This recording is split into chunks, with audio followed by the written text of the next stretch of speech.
Hello everyone!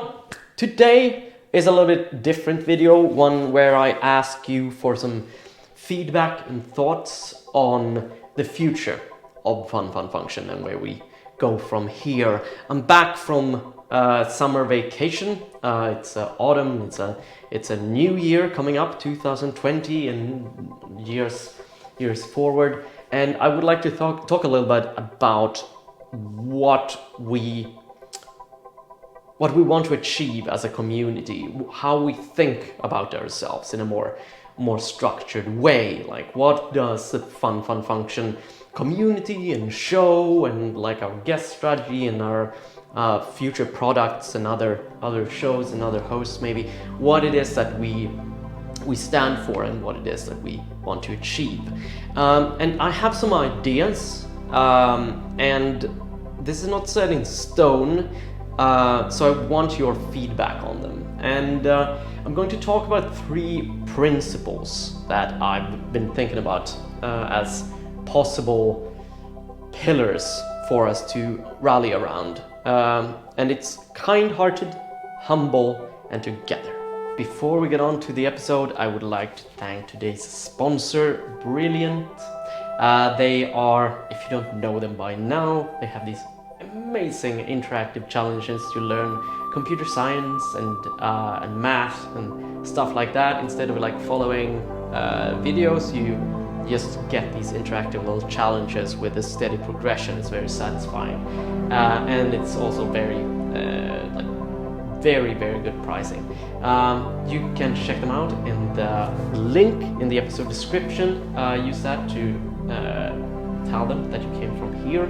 And that link also gives you a good discount on their services. Go check them out and thank them. They've been a great sponsor for the show so far, and hopefully for a long time moving forward. Really like them. Thank you, Brilliant. Now on to the episode. So in this video, I'm going to talk a little bit about what I mean by those 3, a little bit more in depth. And after that, I'm going to ask you for some feedback on them, what you think about them, and like your ideas about like possible ways and things that we could do with the show, like the forum, and future things that we could do with the channel in general, and I could do and you could do to embody these values. But before I get into that, I want to talk a little bit about like where we're coming from, where I'm coming from, and how this channel came to be. It's a Function is a channel that I started many years ago, 3, 4. I barely keep track anymore. But it started with this functional programming playlist that I made, because at that point I was very interested in functional programming, and the JavaScript community was kind of just getting into it, and I felt like I had a lot of things to give there, and I kind of like had this vague vision of being like turning into like a person that could be good at talking about functional programming, and that playlist is still very popular and brings in a lot of traffic to the channel, and a lot of people are like, yeah, this was great, make more of those. Another thing that people appreciated was this like style that I do. Like, it's a little bit more entertaining, it's a little bit more showy, it's a little bit, I spend quite a bit of time making sure that the person viewing is interested, you know, like I make a little bit of joke there, I try to have great pacing, and I'd like try to not be dry, you know, not assume that the person watching is like ultra super motivated to learn something, or like willing to wade through obfuscation and dryness, and also try to make it a more approachable and more fun and nice, you know? And for a while that was what the channel was. So like a lot of these explainer videos combined with a little bit of musings here and there on software development, and it grew really nicely, and it was generally very appreciated. But over time I felt like my motivation around these things falling. A little bit more than a year, I've been feeling like less and less motivated around software development on the channel. And it took me a while to figure out what that came from. The tutorials are one thing, because tutorials have this nasty characteristic of giving you the impression that this is software development. It's kind of like a little game. You get presented with this, oh, here's how a promise works, here's how async await works, and then you follow the tutorial and then you learn it, and then now you can use this tool. It's a little bit the same mechanic or reward that gets activated in my brain when I do a tutorial as when I add an item in the wish list of Steam, like the game service, like I add it. But you know, you actually have to use these techniques and these tools that we get for something in a cohesion. You need to learn partially like how to use it in an actual project, and you also need to actually use it in a worthwhile project as well, which is something I'm gonna talk about in a while. That like we need to start caring about what software that we write, not only how we do it and with what tools. And that's also the reason why this whole fun approach of delivering tutorials is not quite enough, because that is just the style. That is the packaging of what it is that I do. It's how I do it, and that is fine. I like doing things that way, but I need to know why I do it and what it is that we're trying to achieve. So that's what I'm gonna talk a little bit about today, because I've thought about this a lot during my vacation, and there's just a couple of things that have fell into place, I feel. What I'm going to talk about today can be summarized into 3 words, 3 pillars and 3 principles that I'm suggesting that we as a community and me and David and everybody involved rally around. And that is kind-hearted, humble, together.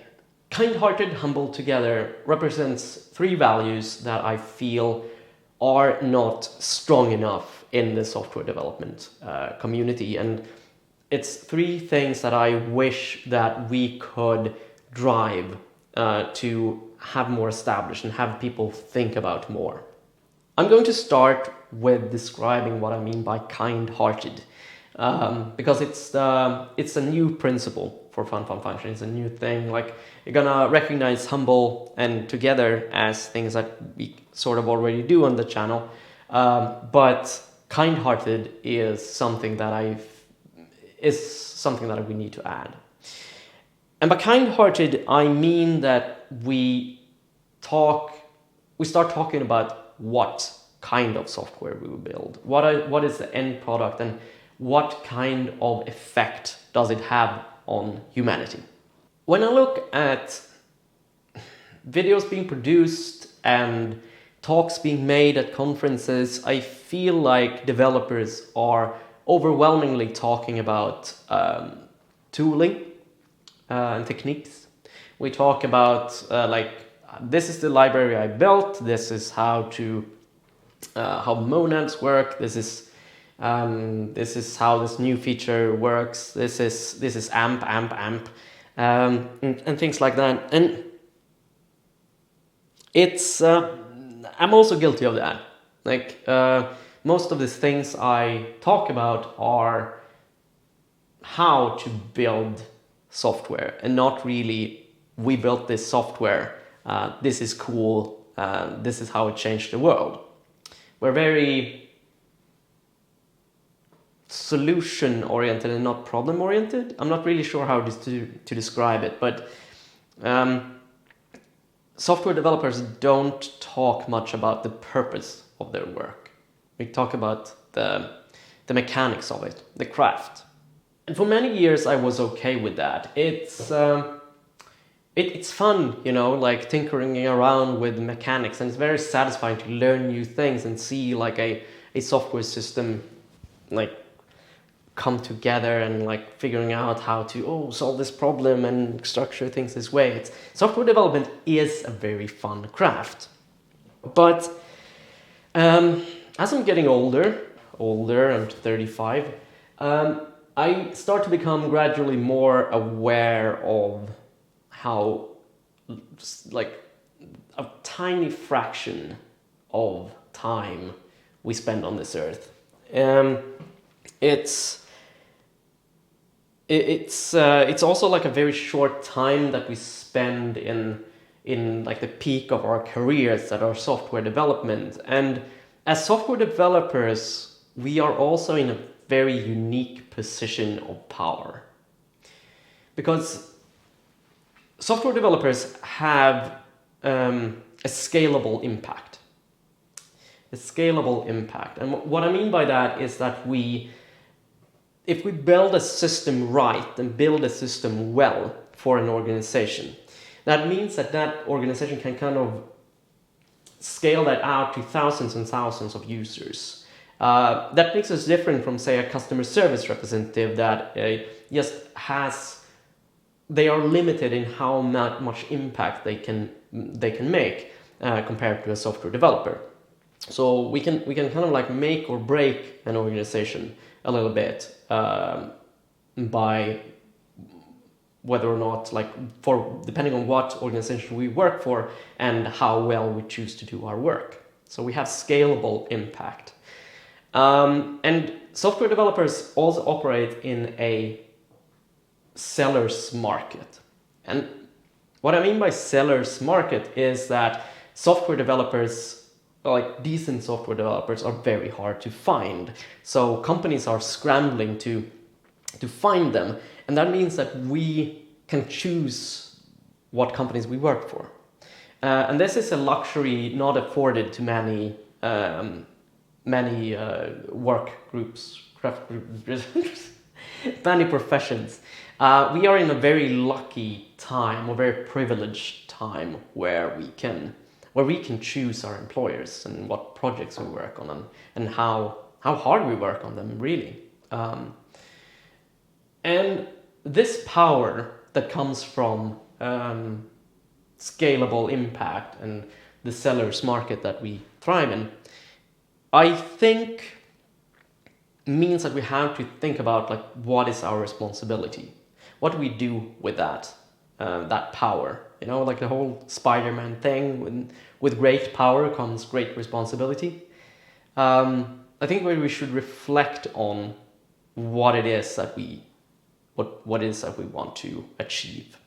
So I did a tweet the other day where I said, "Help, I'm looking for examples of software that has been particularly good at reducing suffering in the world.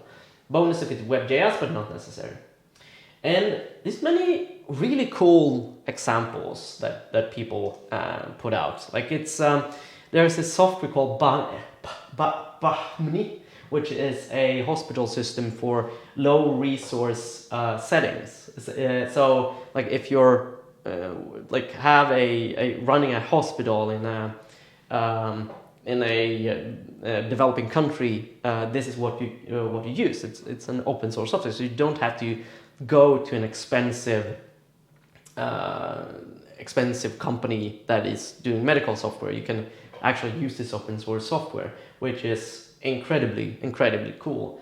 And there's also like another that works with dispatch. So if you're running like a like ambulance-like service, you can use that open source software. There's food waste projects like Too Good To Go. There's also one in Sweden called Karma, which works with like restaurants and like giving them ways to distribute food to people in need or people that want to buy it cheaper.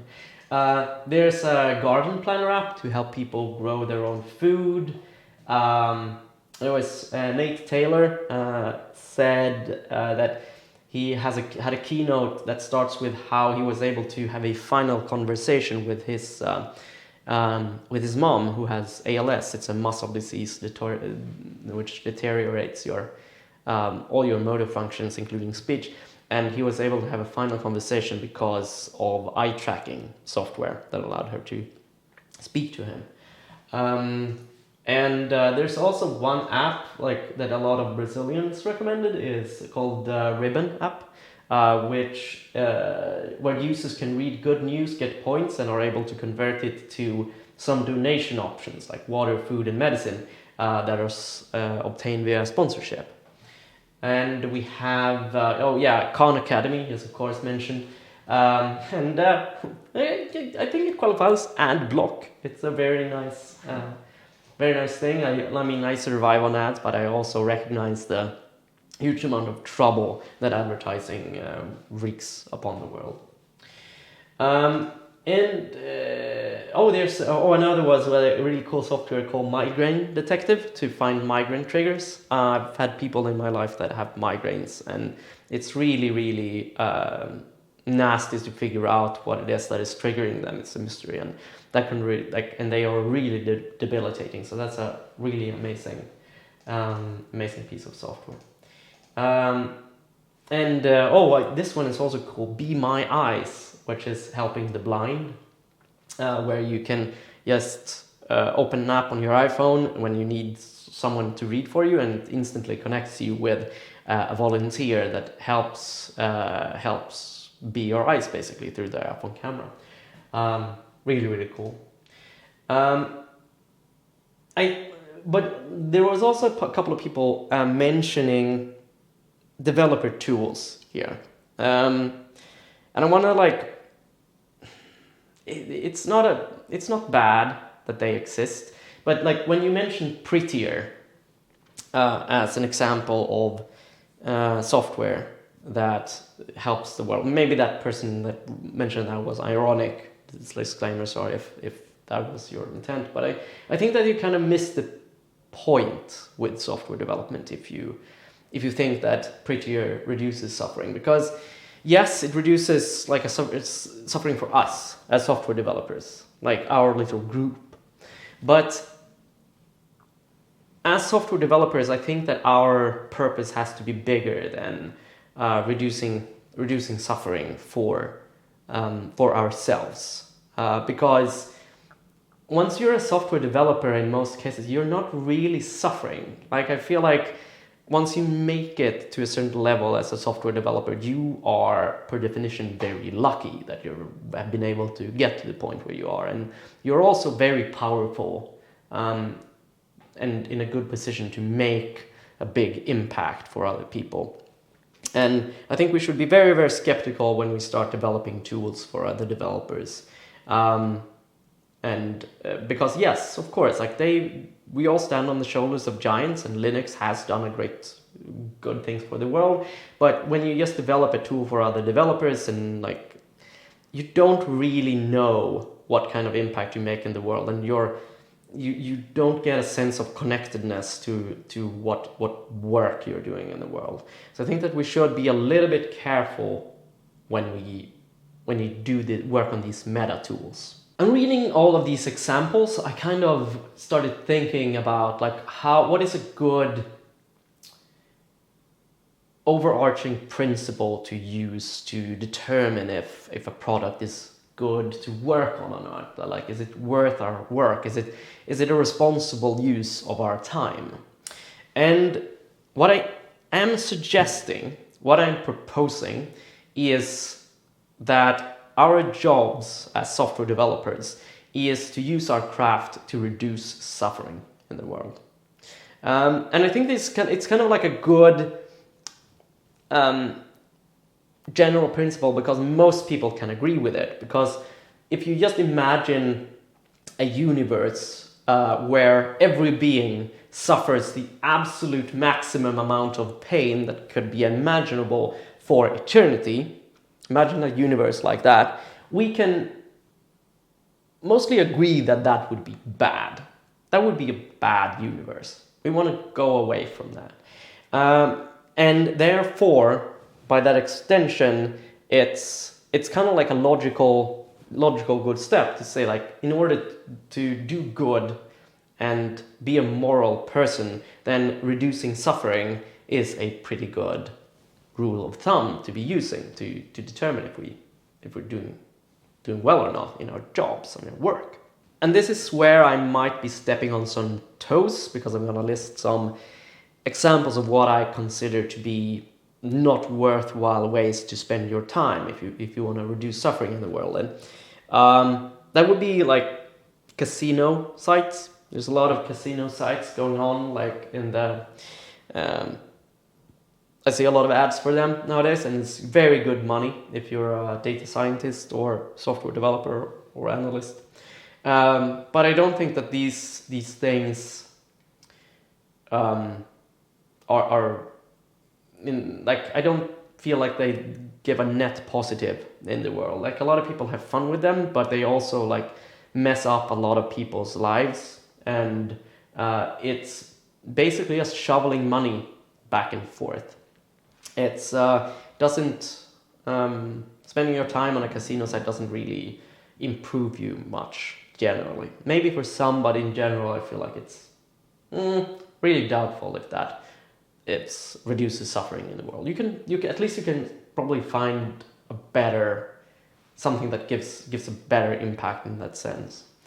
Another thing that I have been spending a lot of time in my career on has been working for these consulting companies, which work like they hire you when you're a junior, and they don't care all that much about like how competent you are. You just need to be barely enough competent for the company, the consulting company, to place you inside of a bigger company, and that company has some kind of horrible archaic system built in SharePoint or some system. Episerver was the one that I work with a lot, that they use for everything, and it's just not good.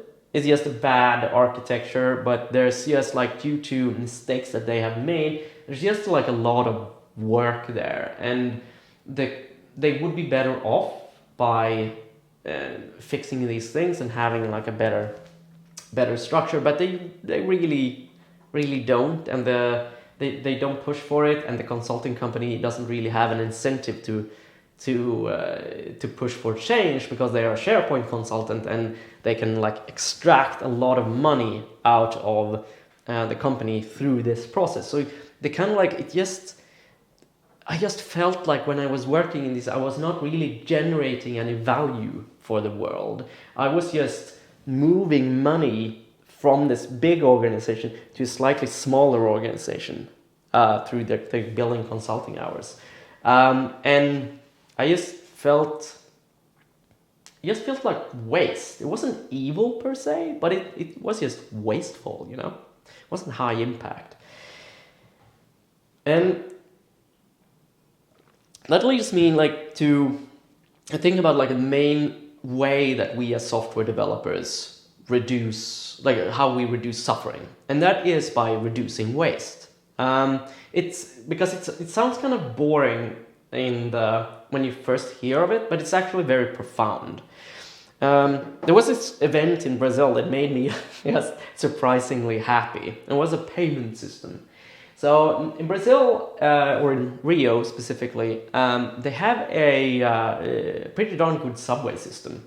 And especially the turnstiles and payment systems have enabled contactless payment at the turnstile, which means that as I'm not a Brazilian citizen, I don't require any identification or anything. I can just double click my iPhone and bleep it on the turnstile, and in less than a second, I've paid for the fare and I can walk through the turnstile. There are so many systems that have to successfully interoperate in perfect unison for that to work, and it's so robust. It's really cool that I can, like, if somebody stole my iPhone, they wouldn't be able to do it because like it has biometric authentication, and like I'm identified and everything. It's so cool, and my identity is protected from them as well, so they don't not share my identity, and it's so cool. It's so efficient and marvelous, and compared to like a prior system where you would have like a person printing a ticket and giving me the ticket, or me exchanging things, or putting in a card, or like all those things where hundreds of thousands of human hours are wasted on menial labor, then we're in a, like, that is such an improvement for humanity. And like technology often does this if implemented well. An example like prior to software development would be the washing machine. I don't know if you've ever tried to like actually like wash an entire load of clothes manually, because I've done that once or twice, because I was in this position where our washing machine broke and like we didn't have access to the shared space and stuff. So I just realized how insanely long time this takes and how hard it was.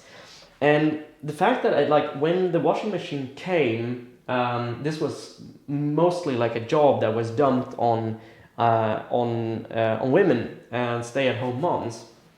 And once the washing machine came on the scene, it completely like lifted an enormous amount of hours, and we could utilize that workforce for much better things. It completely changed everything. And I feel like the people that I view myself as a software developer too, I want to make that kind of impact, like just remove hassle for people so that they can focus on making more of direct impact in the world, rather than just doing something that a machine can or software could easily do. All right, summarizing, kind-hearted.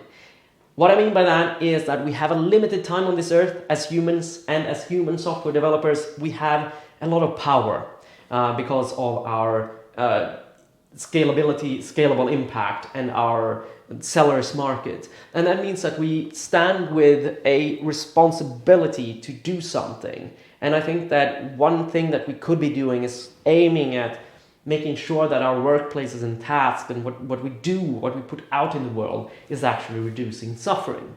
And one way of doing that, like there are probably plenty more that we could do as software developers, is to reduce waste.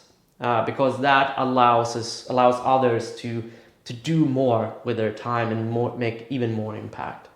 And a side note here is also that I think that it's important to reduce waste at scale, because otherwise, if we just reduce waste for like Silicon Valley hipsters in like riding Ubers and going around like having these food delivery services, then we need to reduce it at scale for many people. Otherwise, we're just like helping an internal little group. Be mindful of helping other rich people, because as software developers, we are often kind of rich compared to most, or like helping other software developers. Try to think scale. So that's kind-hearted. Pillar number 2 is humble. When I say humble, I'm referring to having an attitude of growth over success. So we don't focus too much about success today. Instead, we focus on learning from our mistakes. So like learning from mistakes today, it's the only way to a better tomorrow. In one of my earlier videos, I blurted out a sentence: that feeling of confusion is your friend. It means you're learning. And this sounds obvious, but it's really hard to practice. Because we have so many apps rolled out that you see like, oh, it ends up on Product Hunt or TechCrunch or whatever, and it reaches a whole bajillion users almost immediately, and you never see all the mistakes that led up to this point. Like success is just like the end event, a long series of mistakes and learning, and failures, really. But we don't really see that. We just see the success. So it's very easy to fall into this constant failure mode of feeling horrible because you're not a success yet, you know. We haven't launched, therefore we are in a failure state. And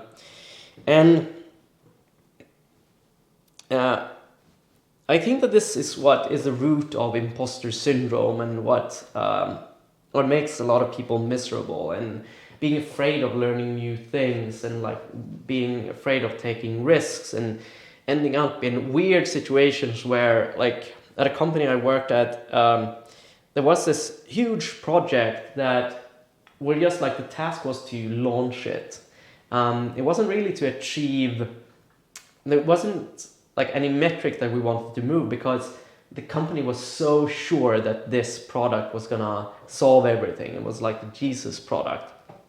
And that is kind of the mistake you make when you don't have an attitude of growth. David was having lunch with an interesting company, and they said that their metric, the core metric of their team, was how many experiments they had produced during the year. I'm not sure if that is a good metric, but it's certainly an interesting metric in the line of what I'm getting to here. Because you can never really know up front if something is going to be a success or not, you know?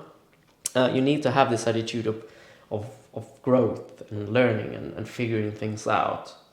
An attitude of knowing that there's going to be so much blood, sweat, and tears, and failures, and bugs, and everything behind every success or perceived success.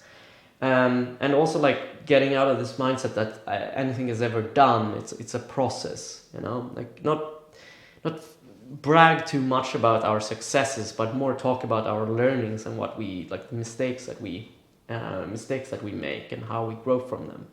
Practicing this is very hard. In Brazil, I was trying to learn samba for the first time, and it struck me like how hard it is for me to learn new things and get into that beginner's mindset. Whenever I make a mistake, I just feel horrible about myself, that it's so hard to feel what it is like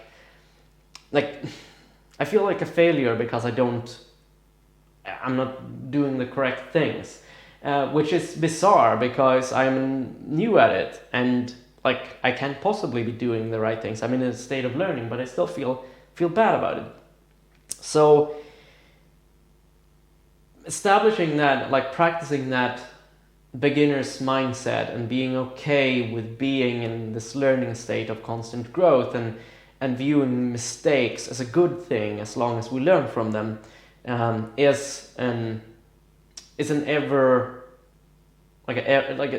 practice that you do forever, basically your entire life, and something that I hope to practice for myself, with you, and hopefully influence our industry as well, because I feel like it's something that both me and the industry is very, very bad at, and I want us to make a change there. Oh, a lot of sun came in suddenly. Right. So that's humble. The third pillar, final pillar, is together. And there's a lot of like, I've started to do more pair programming on the stream, having more guests doing things together. And this embodies, it's my attempt at embodying something that I feel like the industry has a problem with. Because software used to be this thing that was very suited for people that liked solo work. We have like these movies, like what's it called? I don't remember, but it's the Alan Turing movie, A Beautiful Mind. Is it called that? No, The Imitation Game.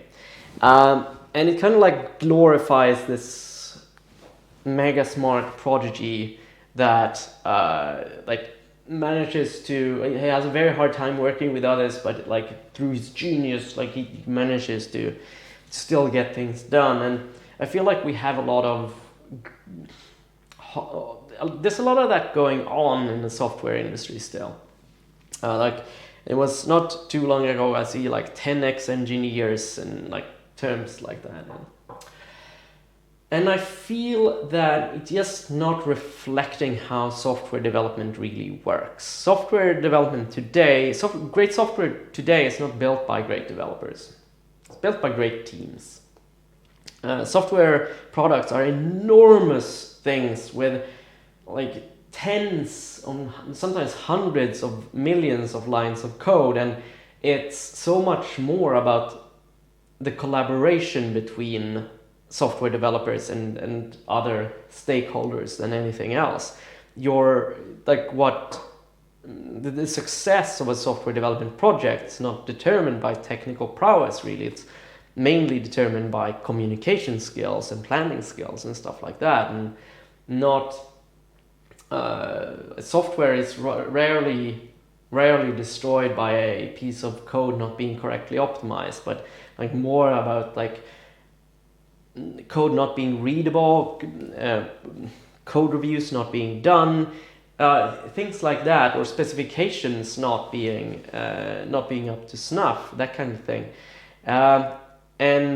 I feel like we are hiring for the wrong kind of person nowadays. You can't really have people on your team that lack basic communication skills, yet our interview processes tend to select for other things than that.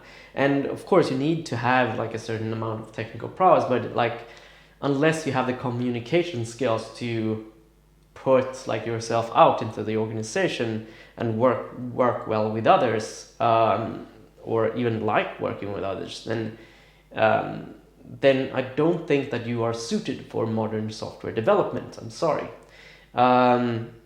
And I know that's a little bit of a controversial thing to say, but I strongly believe that we need more social path forward in software development, where we learn how to do pair programming and mob programming well, how we learn to do code review in a great and structured manner, learning how to do planning well, and how to distribute ownership and responsibility well, that kind of thing. Because I strongly believe that this hermit development style that sometimes goes on is profoundly bad, where like somebody grabs a task off the board and then they go off into the forest, into a cave, and then 2 weeks later they emerge with some solution that doesn't really fit well into the cohesion of the product, because they didn't start by talking and discussing things with their colleagues. And I think that we have this attitude of trying to solve the problem on your own first instead of asking for help first. And I think that is almost always inappropriate. I think it's always best to start with a discussion and figuring out things first, because unless you do, you have no idea how things were solved in the system before, or what helper functions there are, or the history of things, or why things are the way they are. I think that it's very important for us to have the attitude that if you want to go fast, go alone, but if you want to go far, go together, and have that ingrained in our mode of working, and be a more social, be a more collaborative, be a more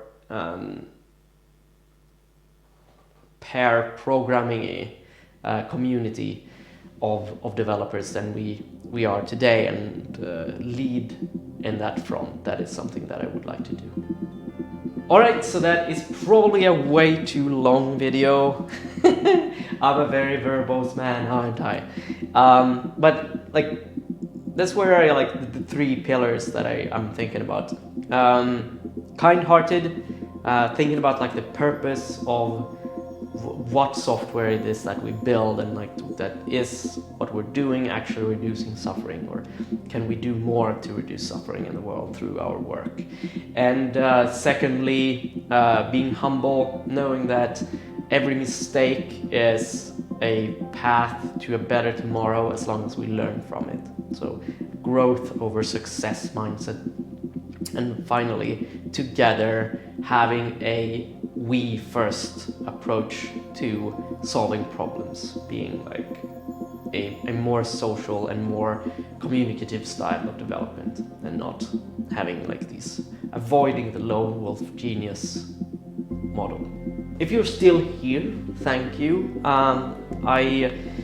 I really hope that this is things that you also care about, and if you do, I would love to hear your feedback on it. Like, what do you think? Like, does this resonate with you, and if so, how and why?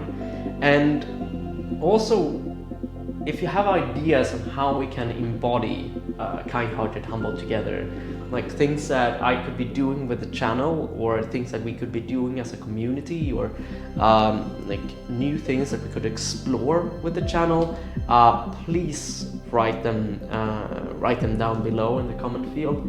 I would really love to hear it, because this video is a lot about, hey, does this work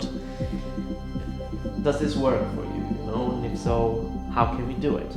Jesus, the sun is really making me like get this architect from the Matrix kind of vibe. Fun Function is definitely the most important work that I've ever done in my life, and that is, of course, thanks to you for following me and supporting me through this endeavor. And you are also a huge part of it. And I hope that you will join me in this next chapter and see where we can take things. Until the next video, stay curious.